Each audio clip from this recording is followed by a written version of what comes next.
പുതിയൊരു വീഡിയോ എപ്പിസോഡിലേക്ക് എല്ലാ മാന്യ പ്രേക്ഷകർക്കും സ്വാഗതം. ഇന്ന് ഞാൻ നിങ്ങളുമായി പങ്കുവെക്കുന്നത് ഇപ്പോൾ കഴിഞ്ഞ എലിമിനേഷൻ ചേംബർ 2025 എന്ന പ്രീമിയം ലൈവ് ഇവൻറ്റിൻ്റെ ഫുൾ റിവ്യൂ ആണ്. അപ്പോൾ എലിമിനേഷൻ ചേംബർ 2025 5 സ്റ്റാർ റേറ്റിംഗ് ഇട്ടാൽ നിങ്ങൾ എത്ര സ്റ്റാർ കൊടുക്കുമെന്നുള്ളത് ഇപ്പോൾ തന്നെ കമൻറ്റ് ബോക്സിൽ രേഖപ്പെടുത്തുക. എലിമിനേഷൻ ചേംബറിൻ്റെ ഒരു റിവ്യൂ ഒറ്റവാക്കിൽ പറയുകയാണെങ്കിൽ അതികിടിലമായിട്ടുള്ള ഒരു പ്രീമിയം ലൈവ് ഇവൻറ്റ്, സർപ്രൈസുകളും ഷോക്കിംഗ് മൊമെൻറ്റ്സും കൊണ്ട് നമ്മളെ കൊടുമുടിയിൽ എത്തിക്കാൻ സാധിക്കുന്ന ഒരു പ്രീമിയം ലൈവ് ഇവൻ്റ് ആയിരുന്നു എലിമിനേഷൻ ചേംബർ എന്ന് പറയുന്നത്. ലൈവ് കാണാത്ത കൂട്ടുകാർക്ക് അത് വമ്പൻ നഷ്ടം തന്നെയായിരിക്കും. റിസൾട്ടുകൾ അറിഞ്ഞ് അല്ലെങ്കിൽ അതിൽ നടന്ന മൊമെൻറ്റ്സ് അറിഞ്ഞ് ആ ഷോ കാണുമ്പോൾ അതിൻ്റെ ഒരു ഫീൽ കിട്ടില്ല. എന്തായാലും വമ്പൻ ഷോ ഇപ്പോൾ അവസാനിച്ചിരിക്കുന്നു. നമുക്ക് പങ്കുവെക്കാനുള്ളത് ആദ്യത്തെ മത്സരത്തെ സംബന്ധിച്ചാണ്. വുമൻസിൻ്റെ എലിമിനേഷൻ ചേംബർ മത്സരത്തോട് കൂടിയിട്ടാണ് elimination chamber premium live event ആരംഭിക്കുന്നത്. ചേംബർ മത്സരത്തിൽ പങ്കെടുക്കേണ്ട 6 വുമൺ റെസ്ലേഴ്സ് റിങ്ങിലേക്ക് വന്നതിന് ശേഷം ആ മത്സരം ആരംഭിക്കേണ്ട 2 റെസ്ലേഴ്സായിട്ട് ലിവ് മോർഗനും നയോമിയാണ് തുടങ്ങുന്നത്. എന്നാൽ ആ മത്സരം ആരംഭിക്കാൻ റിംഗ് ബെൽ ചെയ്ത ഉടനെ തന്നെ ഒരു മ്യൂസിക് പ്ലേ ആകുകയും അത് ജേഡ് കാർഗിലിൻ്റെ മ്യൂസിക് ആണെന്ന് നമ്മൾ മനസ്സിലാക്കുകയും പിന്നീട് ജേഡ് കാർഗിലിൻ്റെ ഒരു ഷോക്കിംഗ് റിട്ടേൺ അവിടെ നടക്കുകയും ചെയ്തു. പിന്നീട് ക്യാമറ കാണിക്കുന്നത് ലിവ് മോർഗൻ്റെ മുഖത്തേക്കാണ്. ലിവ് മോർഗൻ വളരെ ഞെട്ടലോട് കൂടിയിട്ടാണ് നിൽക്കുന്നത്. കാരണം ജേഡിനെ ലിവും റെഗലും ചേർന്ന് ആക്രമിച്ചു എന്നുള്ളൊരു സ്റ്റോറിയാണ് അവർ ഇതുവരെ പറഞ്ഞു നിർത്തിയിട്ടുണ്ടായിരുന്നത്. അപ്പോൾ ജേഡിൻ്റെ ആ ഒരു തിരിച്ചറിവ് ലിവ് മോർഗനെ ആക്രമിക്കാൻ വേണ്ടിയിട്ടായിരിക്കുമെന്ന് കരുതിയെന്നുണ്ടെങ്കിലും നയോമിയെയാണ് ജേഡ് കാർഗിൽ ആക്രമിച്ചത്. അതിന് ശേഷം അല്ലെങ്കിൽ ആ ആക്രമണം നടക്കുന്നതിൻ്റെ ഇടയിൽ ബിയാങ്ക ബെലേർ ഭയങ്കര ഡെസ്പായിട്ട് ആ ഒരു പോഡിൻ്റെ ഉള്ളിൽ ഇരിക്കുന്നതും തുറന്നു വിടാൻ ആവശ്യപ്പെടുന്നതുമായിട്ട് കാണിച്ചു. ബ്രൂട്ടലായിട്ടുള്ളൊരു ആക്രമണം നയോമിക്ക് നേരെ ജേഡ് കാർഗിൽ നടത്തുന്നു. നയോമിക്ക് മത്സരം കംപ്ലീറ്റ് ചെയ്യാൻ പറ്റില്ല എന്നുള്ളത് മനസ്സിലാക്കിയത് കൊണ്ട് താരത്തെ എലിമിനേറ്റ് ചെയ്തുകൊണ്ട്, അതായത് താരം ഇനി മത്സരത്തിൽ പങ്കെടുക്കുന്നില്ല, താരത്തെ ഹോസ്പിറ്റലിലേക്ക് കൊണ്ടുപോകുന്നു എന്നുള്ളൊരു അപ്ഡേറ്റാണ് അവർ നൽകിയത്. അപ്പോൾ ലിവ് മോർഗൻ മാത്രം റിങ്ങിൽ അവശേഷിച്ച് നിൽക്കുന്ന ഒരു സമയത്താണ് ബിയാങ്ക ബെലേറിന് റിങ്ങിലേക്ക് വരാനുള്ള ഒരു ടൈം ആകുന്നത്. ബിയാങ്ക ബെലേർ റിങ്ങിലേക്ക് വരുന്നു. പിന്നീട് അവിടെ നിന്ന് ഒരു ഗംഭീരമായിട്ടുള്ള ഒരു വുമൻസ് ചേംബർ മത്സരമാണ് നമുക്ക് കാണാൻ സാധിച്ചത്. ബിയാങ്ക ബെലേർ വന്നതിന് ശേഷം റോക്സിനി പെരസ് വന്നു, അതിനുശേഷം ബെയ്ലി വന്നു, അവസാനം അലക്സിയ ബ്ലിസ് വരുന്നത് നമുക്ക് കാണാൻ സാധിച്ചു. വുമൻസ് ചേംബർ മത്സരത്തിൽ ആദ്യം എലിമിനേറ്റ് ചെയ്യപ്പെടുന്നത് ബെയ്ലിയാണ്.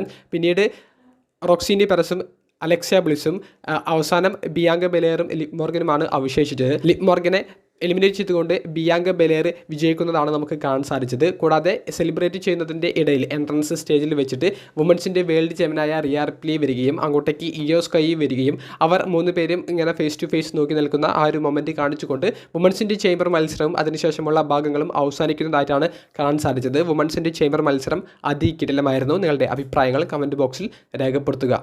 രണ്ടാമതായിട്ട് നടന്ന മത്സരം വുമൻസിൻ്റെ ടാഗ് ടീം മത്സരമായിരുന്നു. നിലവിലെ വുമൻസ് ചാമ്പ്യനായ ടിഫനി സ്ട്രാറ്റനും ഹോൾ ഓഫ് ഫെയിമറായ ട്രിഷ് സ്ട്രാറ്റസും ടീം ആയിക്കൊണ്ട് അവർ നേരിട്ടത് നയ ജാക്സ്, കാൻഡിസ് ലെറെ തുടങ്ങിയവരെയാണ്. മത്സരം അങ്ങനെ എടുത്തു പറയത്തക്ക വലിയ മൊമെൻറ്റ്സ് സമ്മാനിച്ചതായിട്ട് തോന്നിയിട്ടില്ല. എന്നാലും നമുക്ക് ബാഡ് എന്ന് പറയാൻ പറ്റുന്ന ഒരു മത്സരമായിരുന്നില്ല. കണ്ടിരിക്കാൻ പറ്റുന്ന ഒരു നോർമൽ ടാഗ് ടീം മത്സരം തന്നെയായിരുന്നു. നമുക്ക് എല്ലാവർക്കും പ്രഡിക്റ്റ് ചെയ്യാൻ പറ്റുന്ന പോലെ ടിഫനി, ട്രിഷ് തുടങ്ങിയവരുടെ ടീം തന്നെയാണ് വിജയിച്ചത്. ട്രിഷിൻ്റെ ഹോം ടൗൺ ആയ ടൊറാൻഡോയിൽ വെച്ച് നടന്ന എലിമിനേഷൻ ചേംബർ ആയതുകൊണ്ടാണ് താരത്തെ ഉൾപ്പെടുത്തിക്കൊണ്ടുള്ള ഒരു ടാഗ് ടീം മത്സരം ഈ പ്രീമിയം ലൈവ് ഇവൻറ്റിലേക്കും വെച്ചിട്ടുണ്ടായിരുന്നത്. മൂന്നാമതായി നടന്ന മത്സരം എക്കാലത്തെയും മികച്ച മത്സരങ്ങളിൽ ഒന്നായി ഇനി റെസ്ലിംഗ് ആരാധകർ വാഴ്ത്തപ്പെടാൻ പോകുന്ന മത്സരമായിരുന്നു. WWE അൺസാങ്ഷൻഡ് match. അതായത് ഈ മത്സരം തുടങ്ങുന്നതിന് മുൻപേ അനൗൺസർ പറഞ്ഞിട്ടുണ്ടായിരുന്നു ഈ മത്സരത്തിൽ എന്ത് സംഭവിച്ചാലും കമ്പനിക്ക് യാതൊരുവിധ ഉത്തരവാദിത്വവും ഇല്ല എന്നുള്ളത്. അൺസാങ്ഷൻഡ്, കമ്പനി സംബന്ധിക്കാത്ത രീതിയിലുള്ള ഒരു മത്സരം എന്നുള്ളൊരു രീതിയിലാണ് അവർ മത്സരത്തിൻ്റെ ഒരു ബിൽഡപ്പ് ആരംഭിക്കുന്നത്. മത്സരത്തിൻ്റെ ഭാഗമായിട്ട് സാമിയും കെവിൻ ഓവൻസും റിങ്ങിലേക്ക് വരുന്നു. റിങ്ങിലേക്ക് വന്ന് ഇരുവരും ആ മത്സരം അവസാനിപ്പിക്കുന്നത് വരെ നമ്മളെ ഒട്ടും നിരാശപ്പെടുത്തിയിട്ടുണ്ടായിരുന്നില്ല. ഈ മത്സരം അങ്ങനെ വാക്കുകൾ കൊണ്ട് പറയാൻ സാധിക്കില്ല. മത്സരം കണ്ടു തന്നെ അറിയണം ഈ മത്സരത്തിൽ എത്രത്തോളം ഇൻറ്റൻസിറ്റി ഉണ്ടായിരുന്നു, അതുപോലെ തന്നെ ഇവർ തമ്മിലുള്ള ആ ഒരു ശത്രുത എത്രത്തോളം വലുതാണ്, ഇവർക്ക് ഇടയിലുള്ള ആ കെമിസ്ട്രി എത്രത്തോളം ഡീപ്പാണ് എന്നുള്ളത് ആ മത്സരം കണ്ട് തന്നെ അറിയണം. അത്രയും ബ്രൂട്ടലായിട്ടുള്ള മൊമെൻറ്റ്സ് നമുക്ക് കാണാൻ സാധിച്ചു. സ്റ്റീൽ ചെയർ, അതുപോലെ തന്നെ ടേബിളൊക്കെ ബ്രേക്ക് ചെയ്യുന്ന മൊമെൻറ്റ് കണ്ടാൽ തലയിൽ കൈ വെച്ച് പോകും. കൂടാതെ ഓരോ ടേൺബുകളുടെ മുകളിൽ കയറിക്കൊണ്ട് ഒരു ടോപ്പ് റോപ്പ് മൂവ്സ് അവർ ചെയ്യുമ്പോൾ അത് നമ്മൾ തലയിൽ കൈവച്ച് പോകുന്ന രീതിയിലുള്ള ഒരു എക്സിക്യൂഷനാണ് 2 റെസ്ലേഴ്സും നടത്തിയിട്ടുണ്ടായിരുന്നത്. ഇരുവരും പരസ്പരം കൊല്ലാൻ വേണ്ടിയിട്ടാണോ മത്സരിക്കുന്നത് എന്നുള്ളതാണ് ഒരു സംശയം പോലെ നിന്നിട്ടുണ്ടായിരുന്നത്. അത്രയും ബ്രൂട്ടലായിട്ടുള്ള മൂവ്സ്. അവസാനം സ്റ്റീൽ ചെയർ വരെ എടുത്തുകൊണ്ടാണ് ഈ സാമി സെയിൻ കെവിൻ ഓവൻസിനെ ആക്രമിക്കുന്നത്. അത് അവസാനം സാമി സെയിന് തന്നെ വലിയൊരു പണിയായിട്ട് മാറുന്നത് നമുക്ക് കാണാൻ സാധിച്ചു. അവസാനം ഒരു പിൻഫോളിലൂടെയാണ് കെവിൻ ഓവൻസ് സാമിയെ പരാജയപ്പെടുത്തുന്നത് എന്നുണ്ടെങ്കിലും അതിനുശേഷം കെവിൻ ഓവൻസ് ആക്രമണം തുടരാൻ നോക്കി, പക്ഷെ നടന്നില്ല. അവിടെയാണ് നമ്മുടെ സൂപ്പർ താരമായ റാൻഡി ഓർട്ടൻ്റെ തിരിച്ചുവരവ് നമുക്ക് കാണാൻ സാധിച്ചത്. റാൻഡി ഓർട്ടൻ റിങ്ങിലേക്ക് വരുന്നു. കെവിൻ ഓവൻസുമായിട്ട് ഫേസ് ടു ഫേസ് വലിയൊരു ഫൈറ്റിലേക്ക് പോകുമെന്ന് തോന്നിപ്പിച്ചു. വന്ന ഉടനെ തന്നെ ഒരു RKO കൊടുത്ത് കെവിൻ ഓവൻസിനെ ആക്രമിക്കുന്നു. എന്നാൽ പൺകിക്ക് കൊടുത്ത് ഒന്നുകൂടി ആക്രമിക്കുമെന്ന് നമ്മളെ തോന്നിപ്പിച്ച ആ ഒരു സമയത്താണ് സെക്യൂരിറ്റി ഗാർഡ്സും ഒഫീഷ്യൽസും റാൻഡി ഓർട്ടനെ അവിടെ പിടിച്ചു നിർത്തുന്നത്. റാൻഡി ഓർട്ടൻ ആ ഒരു ദേഷ്യം സെക്യൂരിറ്റി ഗാർഡ്സിന് നേരെ RKO ഇട്ടുകൊണ്ടാണ് തീർത്തത്. 4 RKO സെക്യൂരിറ്റി ഗാർഡ്സിന് കൊടുത്തിട്ടുണ്ടായിരുന്നു. കിടിലമായിട്ടുള്ള ഒരു സ്റ്റോറി റസൽമേനിയ 41 റാൻഡിയുടെയും കെവിൻ ഓവൻസിൻ്റെയും ഭാഗത്ത് നിന്ന് കാണിക്കുമെന്നുള്ള ഒരു മൊമെൻറ്റും നമുക്ക് കാണാൻ സാധിച്ചു. എക്കാലത്തെയും മികച്ച ഒരു മത്സരമാണ് നമുക്കിന്ന് കെവിൻ ഓവൻസ് വേഴ്സസ് സാമി സെയിൻ തമ്മിലുള്ള മത്സരത്തിലൂടെ കാണാൻ സാധിച്ചത്. പിന്നീട് നമുക്ക് കാണാൻ സാധിച്ചത് മെൻസ് എലിമിനേഷൻ ചേംബർ മത്സരമാണ്.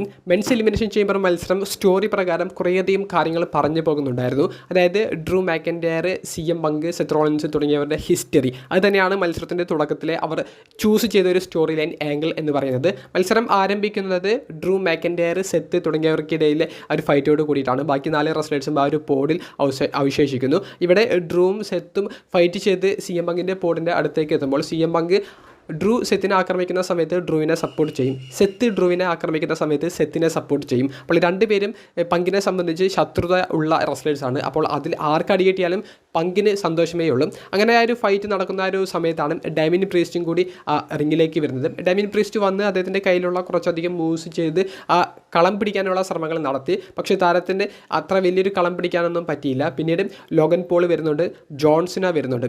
ജോൺസിനയും കൂടി വന്നതിന് ശേഷമാണ് മത്സരത്തിലെ ആദ്യ എലിമിനേഷൻ നടക്കുന്നത്.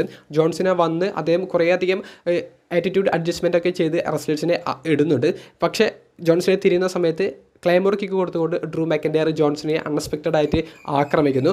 ഇതേ ഡ്രൂ മാക്കൻഡയറിനെ ഡാമിൻ പ്രീസ്റ്റ് പെട്ടെന്നുള്ളൊരു പിന്നിലൂടെ എലിമിനേറ്റ് ചെയ്യുന്നു. എലിമിനേറ്റ് ചെയ്യപ്പെട്ട ഉടനെ തന്നെ ആ ഒരു ഫ്രസ്ട്രേഷനിൽ ഡാമിൻ പ്രീസ്റ്റിനെ ഡ്രൂ മാക്കൻഡയർ ക്ലൈമോർ കിക്ക് കൊടുക്കുന്നു. ഈ അവസരം മുതലെടുത്തുകൊണ്ട് ലോഗൻ പോൾ ഒരു പോഡിൻ്റെ മുകളിൽ കയറിക്കൊണ്ട് ഫ്രോഗ് സ്പ്ലാഷ് ചെയ്യുന്നു.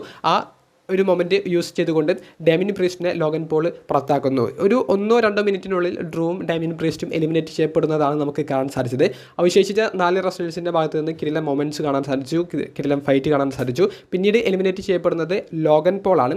പിന്നീട് എലിമിനേറ്റ് ചെയ്യപ്പെടുന്നത് സെത്ത് റോളിൻസ് ആണ്. സെത്ത് റോളിൻസ് എലിമിനേറ്റ് ചെയ്യപ്പെടുന്നതിന് മുൻപ് കിടിലമായിട്ടുള്ള ഗംഭീരമായിട്ടുള്ള ഫൈറ്റ് സീക്വൻസ് ആയിരുന്നു അവിടെ ഈ ജോൺസിന, പങ്ക്, റോളിൻസ് തുടങ്ങിയവർ ഉപയോഗിച്ചുകൊണ്ട് നടത്തിയിട്ടുണ്ടായിരുന്നത്.